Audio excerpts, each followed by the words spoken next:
Bonjour à tous. Alors aujourd'hui, j'ai décidé de vous présenter ma ville, Oxford, et vous expliquer un petit peu quelques petites choses par rapport à ça. Voilà, on est parti. Alors tout d'abord, voici une photo en vue aérienne, donc de la ville où j'habite, Oxford. Vous voyez, donc c'est vraiment très joli. Donc tous ces carrés que vous voyez ici, donc ce sont ce qu'on appelle des quadrangles en anglais, des cours carrés. Et ces cours carrés, il y en a une ou plusieurs par bâtiment. Et ces bâtiments, donc, on les appelle des collèges. Mais vous allez me dire, mais c'est pas l'université qui est connue à Oxford? Oui, bien sûr, l'université d'Oxford est réputée bien sûr mondialement. Mais c'est là où je vais vous apprendre quelque chose si vous ne le savez pas encore. C'est que l'université d'Oxford, elle n'est pas formée que d'un bâtiment. La ville est l'université. Donc tout ce que vous voyez ici fait partie de l'université d'Oxford. Et donc il y a 38 collèges donc, qui font partie de l'université. Là, les étudiants, ils ont passé l'équivalent de leur bac et ils viennent ici, ils appartiennent à l'un des 38 collèges. Mais qu'est-ce qu'un collège à Oxford justement? Eh bien, un collège est formé de 4 éléments principaux. Vous allez avoir tout d'abord, par exemple, je vais vous montrer ici, une chapelle. Ça, c'est la chapelle d'un des collèges à Oxford qui s'appelle Trinity College. Il a été construit, celui-ci, en 1555. Et vraiment, ici, vous avez la chapelle. Pourquoi une chapelle dans un collège?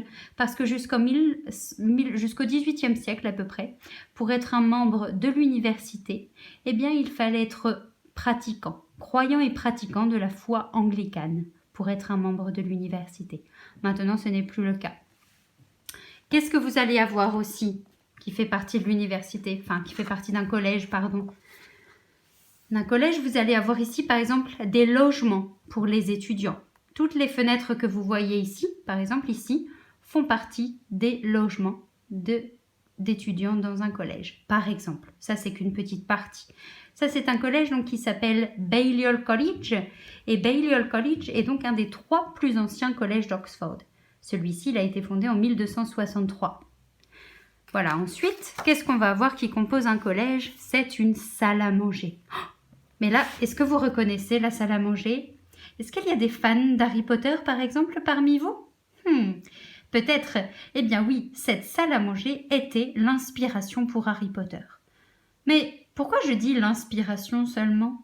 Eh bien, parce que l'université, ici, en fait, le collège de Christ Church, ce qu'il a fait, c'est qu'il a proposé d'utiliser cette salle à manger en tant que modèle. Mais ils n'ont pas pu tourner les réalisateurs exactement dans cette salle à manger. Pourquoi? Parce que c'était trop petit. Donc si vous connaissez le film d'Harry Potter, vous savez qu'il y a 4 maisons. Vous voyez, là on a seulement 1, 2 et 3 rangées de tables pour les étudiants. Donc il n'y avait pas assez de place. Donc ils ont réellement tourné en fait dans le centre qui s'appelle le Warner Bros Studios, qui est à côté de Londres. Et la dernière partie qui compose un collège, c'est la bibliothèque. Alors bien sûr, cette bibliothèque que vous voyez ici, ce n'est pas la bibliothèque d'un collège. Celle-ci, c'est ce qu'on appelle la Bodleian Library. Et la Bodleian Library est la bibliothèque universitaire pour tous les étudiants de l'université. Donc tous mélangés de tous les collèges différents, ils peuvent se joindre ensemble ici et venir étudier, travailler, réviser pour leurs examens.